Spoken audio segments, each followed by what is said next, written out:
कैसे हो? रजब भट्ट की हालत बहुत ज्यादा ही खराब चल रही है। सबसे पहले उसके साले ने ओन ने पॉडकास्ट पे जाकर रजब भट्ट को पूरी तरह से एक्सपोज कर दिया कि ऐसा करता था वैसा करता था। इसके बाद रजब भट्ट आया लाइव टिकटॉक पे, जहाँ के उसने अपने साले को लास्ट वार्निंग दी कि आज के बाद पॉडकास्ट पे जाए कुछ बोल मत दीजिए। अभी ये हुआ, उसके बाद रजब भट्ट भाई साहब खुद पहुंचे पॉडकास्ट पे, जहाँ पे जाकर उन्होंने ये कहा कि I am done with this marriage और अपनी डाइवोर्स की न्यूज फैला दी पॉडकास्ट पे जाके, और साथ में मिस्टर पतलू को उल्टा सीधा बोल दिया, जिसपे मिस्टर पतलू केला खा गए और उसने रजब भट्ट पे केस कर दिया। अभी ये काम चल ही रहा था जिसमें रजब भट्ट ने अपनी बीवी को ईमान को डाइवोर्स के पेपर भेज दिए, और उसने रजब भट्ट के बेटे का हाथ डाइवोर्स के पेपर पे रख के इंस्टाग्राम पे स्टोरी लगा दी। जिसके बाद रजब भट्ट दोबारा आ गए सिंपैथी गेन करने के, ये तुमने ठीक नहीं किया, तुम चाहती तो ये हम सब कुछ ठीक कर सकते थे, तुम्हारे घर से कोई मेरे घर वालों से बात कर सकता था और सब कुछ ठीक हो सकता था। डाइवोर्स के पेपर भेजने के बाद सब कुछ ठीक हो सकता था। बच्चे की जिंदगी खराब कर दी, उसका ये कहना था। अभी ये सब कुछ चल ही रहा था कि इसके बाद ज़हरा मलिक की एक वीडियो वायरल होना शुरू हो गई, जिसमें वो कह रही थी कि वो अभी भी रजब भट्ट के साथ रिलेशनशिप में है, और रजब भट्ट खुद ही ईमान को छोड़ना चाहता था। 15 दिन तक उसके मैसेज सीन ही नहीं करता था। अभी ये हुआ ही था, इस हफ्ते में ही ये सब कुछ हुआ है। उसके बाद रजब भट्ट आ गया दोबारा लाइव, और लाइव आके उसने कहा मिस्टर बदलू के जो भी हमारी कंट्रोवर्सी चल रही थी मेरी तरफ से वो खत्म है, अगर उसने कोई केस किया वो पाकिस्तान आए, हम देख लें क्या करना है। उसके बाद मिस्टर बदलू आ गया लाइव, उसने आके कह दिया कि भाई साहब मेरी तरफ से भी खत्म है। तब पूरे हफ्ते की मेहनत बेकार।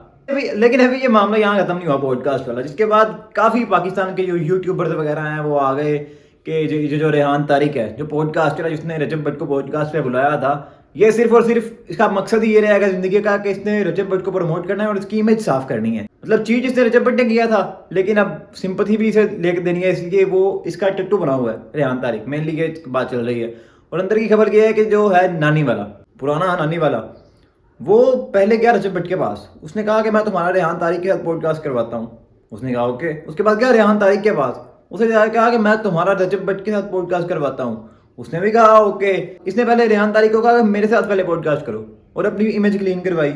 उसके बाद है जफर एक स्कैमर है, ठीक है, उसकी फिर इमेज क्लीन करवाई रेहान तारिक से, उसके पॉडकास्ट पे बुला के अच्छा खासा पॉडकास्ट करवाया। जिसके बाद रेहान तारिक ने ऐसे एक्ट किया कि उसे कुछ पता ही नहीं है, पता नहीं क्या हो रहा है, मैं तो बच्चा था, मैंने वैसे ही पॉडकास्ट कर लिया, मेरा तो ऐसा मकसद ही नहीं था।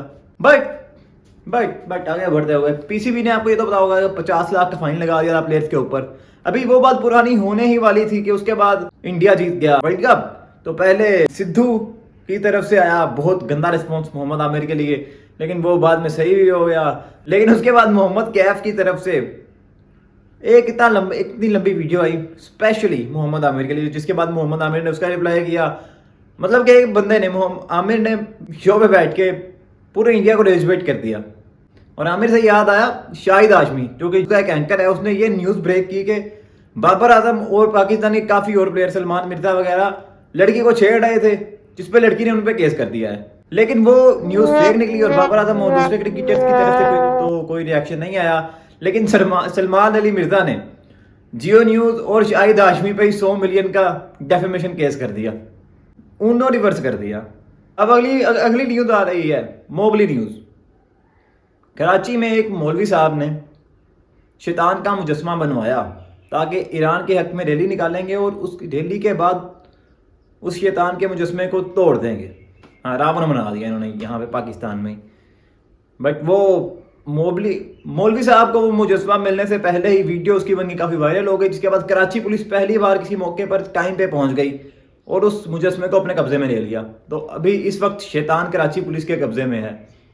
जिसके बाद अगली बड़ी खबर ये है कि एक मौलवी साहब ने टीवी शो पे लाइव बैठ के ये कहा है कि अगर आप अपनी शहादत की उंगली मीटर पे रखेंगे तो आपका बिल कम आएगा। लेकिन मेन मामला तो ये है कि सिस्टरोलॉजी ने की थी पेड कैंपेन नून लीग के लिए, पंजाब गवर्नमेंट के लिए मेनली, जहाँ पे उन्होंने अपनी वीडियो में ऐसे दिखाया था कि बस वो तो ऐसे घूमते घूमते ही दस्तरखान में पहुंच गए इफ्तारी वाले पे, और बिल्कुल पेड कैंपेन नहीं थी, जिसको 2-3 बंदों ने एक्सपोज कर दिया इंस्टाग्राम पे। जिसके बाद वो उसे इकरा कमल को लगा हम एक्सपोज हो गए हैं। जिसके बाद उन्होंने स्ट्राइक मार के वीडियो ही उड़वा दी। जिसके बाद उन्होंने काफ़ी गंदा रिएक्शन दिया, इकरा कमल को दोबारा से रोस्ट कर दिया।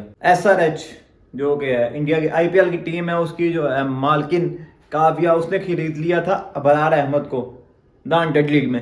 इसके बाद पूरा इंडिया, सारे इंडिया वाले केला खा गए, रेज वेट कर दिया सबको उसने एक ही बार में, क्योंकि अबरार अहमद पता क्या करता था, टी इज फैंटास्टिक, जिस वजह से पूरा का पूरा इंडिया कह रहा है कि इसको टीम से बाहर निकाल लो, काव्या को उसकी औकात दिखा देंगे यार। मतलब पॉलिटिक्स घुसानी है अंदर। हेट हेट करो सर हेट सर, वो क्या कहते हैं। एंड लास्टली साहिफा जब्बार है कोई लड़की, उसने अपना कोई खुला था रेस्टोरेंट वगैरह, यहाँ बताएं कोई मतलब काफी लोगों ने फेक रिव्यू दे दिए, तो वो रोने लग गई आगे, ऐसे हो गया वैसे हो गया।